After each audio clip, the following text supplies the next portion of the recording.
everybody, welcome to WTF Hammer Underworlds. So this will be another Season 4 Warband review, this time looking at Drepur's Wraithcreepers, whose lore hasn't been released by the making of this video, but who are a part of that starter pack that came out with Storm of Celestis, who I just barely reviewed and posted.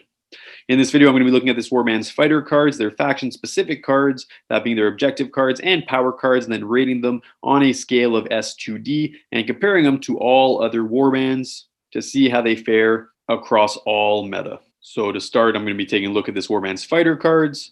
And this is another 4-unit Warband for Dire Chasm. There's a lot in this season of Warhammer Underworlds. And for the most part, have the same inspiring mechanic, which is at the start of your activation, one or more enemy fighters are within 2 hexes of this fighter, so you just need to sort of swarm fighters, get relatively close for Viceroy, Grodrick, and Sire to inspire, whereas the Patrician inspires when each other surviving friendly fighter is in enemy territory. So let's just start by taking a look at Viceroy, the leader, who has 3 move, 2 dodge, 4 wounds, so definitely hard to hit. Has a Hunter's Glaive with 2 reach. Actually, all these guys have 2 range, 2 hex attack actions, which is very nice. Viceroy's landing on 2 hammers, doing 2 damage. And seeing as this unit is a ghost, they're intangible, which is a new keyword that just got pulled in with this warband, but basically means that they can move through blocked and occupied hexes. So even though their movement isn't great, the fact they can phase through things makes a huge difference. Although there's nothing to suggest that these guys are immune to lethal hexes, which is a big deal and makes these guys significantly less threatening than Thorns of the Briar Queen and Lady Harrow's Mournflight, at least at face value. And anyway, when getting inspired, moves up to 4 movement and gets an extra hammer, going to 3 hammers on that attack, also gaining a reroll on that attack action. So very accurate, and 2 range is very nice. There's Grodrick, who has 3 move, 1 dodge, 3 wounds, going to 4 move, 2 dodge when inspired. And Hunter's Glaive is the same uninspired as Drepur, but gains ensnared when inspired. There's Sire Hackfell, who's just like Grodrick in terms of move, defense, and wounds. Same Hunter's Glaive, but gaining cleave instead of ensnare. So super similar to Grodrick, only difference really being the cleave instead of the ensnare when inspired. And finally, there's the Patrician, who's very Varclavish, starting with 3 move, 2 dodge, 4 wounds, just like the leader, getting 4 move when inspired. So great defense, super sturdy.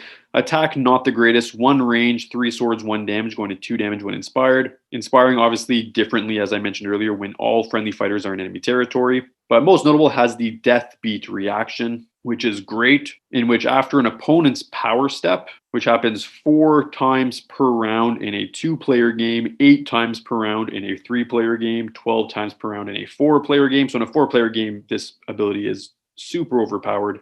And they're able to choose 1 friendly fighter and push that fighter 1 hex towards the closest enemy fighter. So lots of movement options. Makes it super easy for these guys to inspire because opponent's power step ends. You push a friendly fighter closer to an enemy, they inspire, and then it's your turn. So great reaction ability. So looking at this warband, the pros and the cons, pros being the cleave and ensnare when inspired as far as their special combat abilities are concerned. They have the Death Beat reaction, which is amazing and intangible as special abilities. Almost all of them are reach attackers, which is very nice. They have an easy inspire mechanic. They have good defense. They have high wounds, and they have a medium model number, making them versatile. Cons being the generally low movement, although that is slightly counterbalanced by the intangible, and their unexceptional damage, doing 2 as a maximum on their fighter cards, which is not great. So that does it for the fighter cards. Moving on to this Warband's objective cards, starting with the Surge, we have Ethereal Hunters worth 1. Score this immediately after an activation in which a friendly fighter made a charge action in which they moved through 1 or more blocked and or occupied hexes. So easy score, giving this an S. There's Masked Blades. Scores immediately after an activation in which a friendly fighter made an attack action with 1 or more supporting fighters worth 1. So giving this an A. Obviously encourages you to swarm enemies, which, sort of counters the whole attack everybody from range 2 sort of mechanic, but it still is easy to score. You don't even have to successfully land the attack. There's Piercing Blow worth 1. Scores immediately after an activation in which a friendly fighter's attack action with cleave was successful. So basically, what armor? It's good. You have cleave on one of your guys when he's inspired. Only giving it a B because that guy has 3 wounds, 1 dodge when uninspired. So unless you have some other method of getting cleave, this can be tricky. although there is one power card. Could be worth an A. There's Unstoppable Death, worth 1. Scores immediately after an activation in which a friendly fighter made a charge action in which they took an enemy fighter out of action. Worth 1. So killing something with a charge, bound to happen eventually, giving this an A. There's Vengeance of Nagash, worth 1. Scores immediately after an activation in which a friendly fighter made an attack action that took an enemy leader out of action. So that's definitely trickier, giving this a B, which concludes the surges. Moving on to the score in the end phase cards, we have Deathly Blooms, worth 1. Scores in an end phase if your warband holds 1 or more objectives in enemy territory. So pretty cool, pretty likely to happen at some point. Giving it a B though, because it's worth 1, and if you're playing an objective holding warband, it could be very hard to achieve. Also could force your hand if you wanted to land an attack, but you have to instead hold an objective. But anyway, overall, I think it's good. Could be worth an A. Next is Death's Bounty, worth 3. Scores an end phase if 4 or more enemy fighters are out of action. Very, very hard to achieve, given this a C. Only reasonably possible with larger warbands. There's Death's Triumph, worth 2. Scores in an end phase if your warband holds 2 or more objectives in enemy territory. So quite tricky to pull off, giving that a B. Next, there's Dread Harvest. Scores an end phase if 2 or more enemy fighters are out of action, worth 1.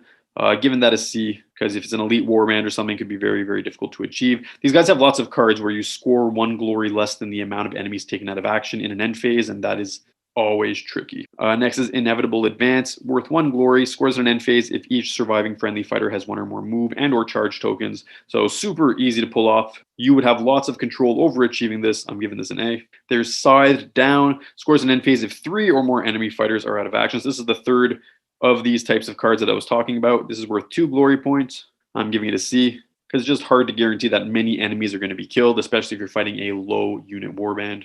And finally, there's the Hunt Pursues, worth 1. Scores in an end phase if each surviving friendly fighter is in enemy territory.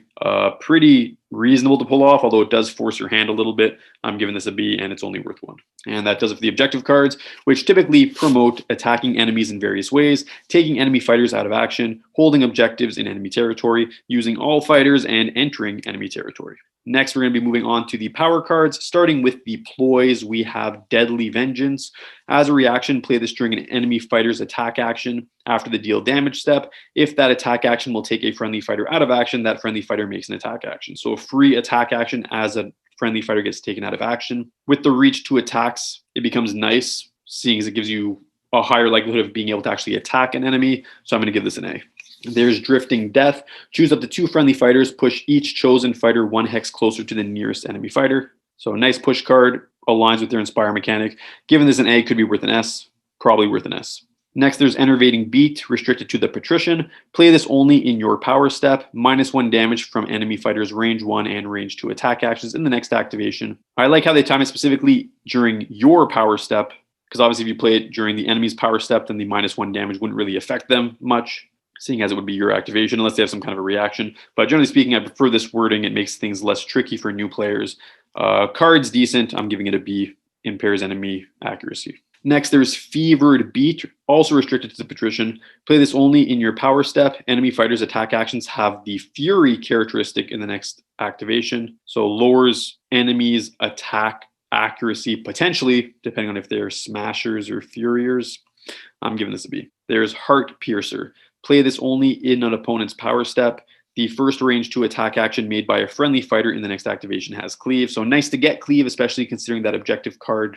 That's basically equivalent to what armor?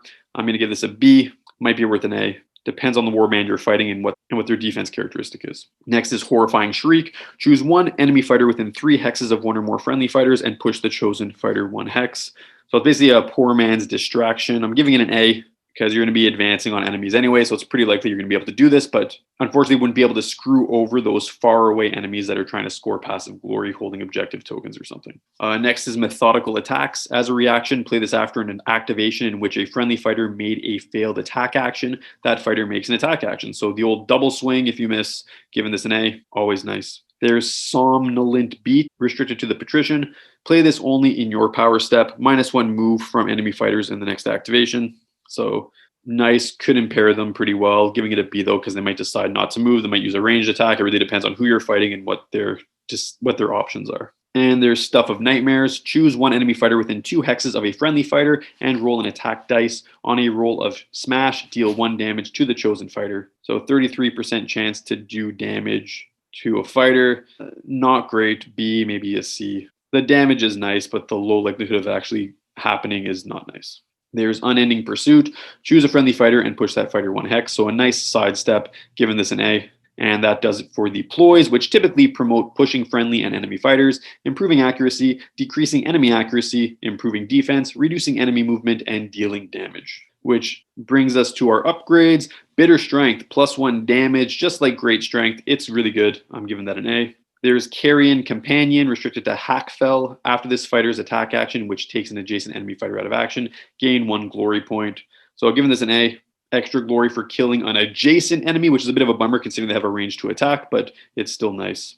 As long as you can keep Hackfell alive, because he's pretty squishy when uninspired.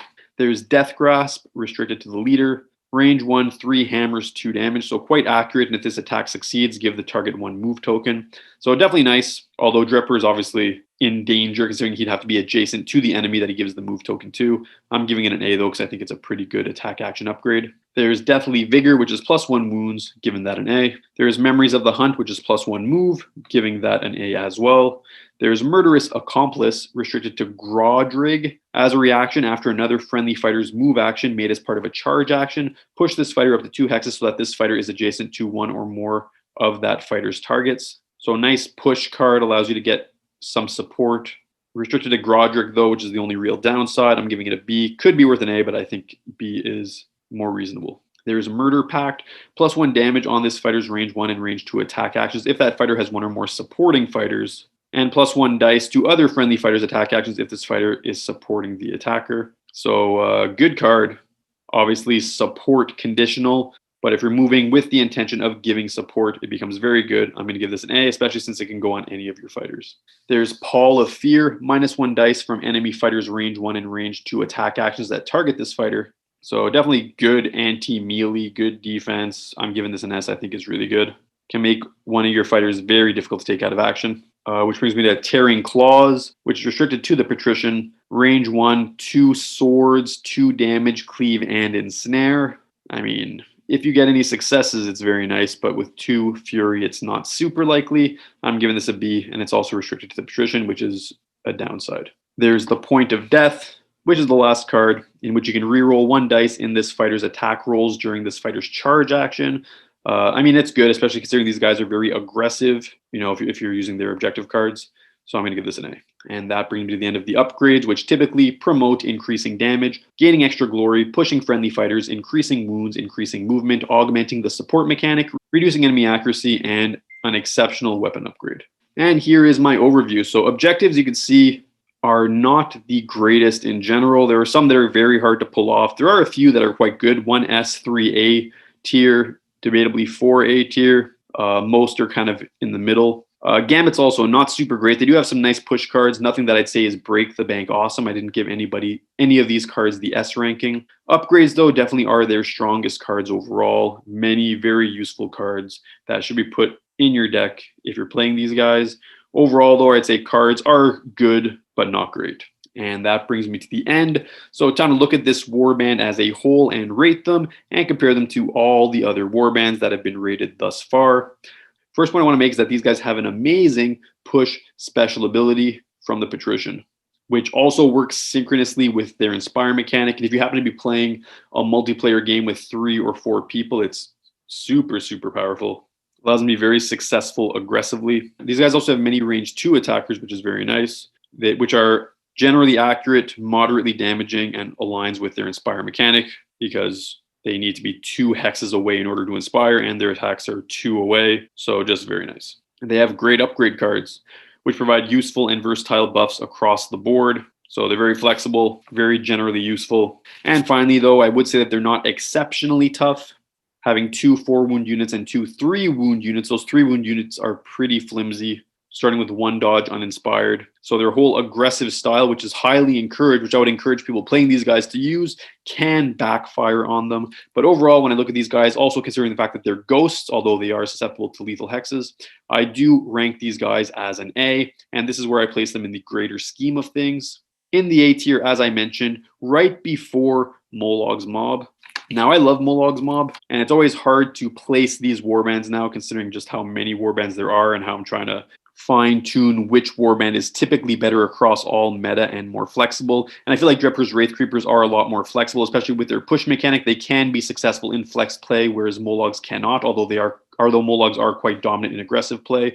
But Drepurs can also be very successful in aggressive play, and they're range 2 and very solid. I do put them behind Rippas and Skates, though, because I feel like they just have superior cards over Drepurs, as well as having solid movement, solid units, all that. So basically, I'd say that Drepurs currently are the most powerful Season 4 Dire Chasm warband, based on my observations, but they are the weakest Ghost warband, not being as dangerous or versatile as Thorns of the Briar Queen, and certainly not being as dangerous as Lady Harrow's Mournflight. So this is how I see things. Hope you guys enjoyed. If you have any thoughts or suggestions, please comment below. Please like and subscribe if you did like this video. And I'll be making more of these videos as new content rolls out. I'm currently caught up, so we'll see what Games Workshop comes out with in the next few weeks and months for Warhammer Underworlds, and I look forward to checking that out and making some videos on it. So I thank you all for your time, and I hope you all have a nice day.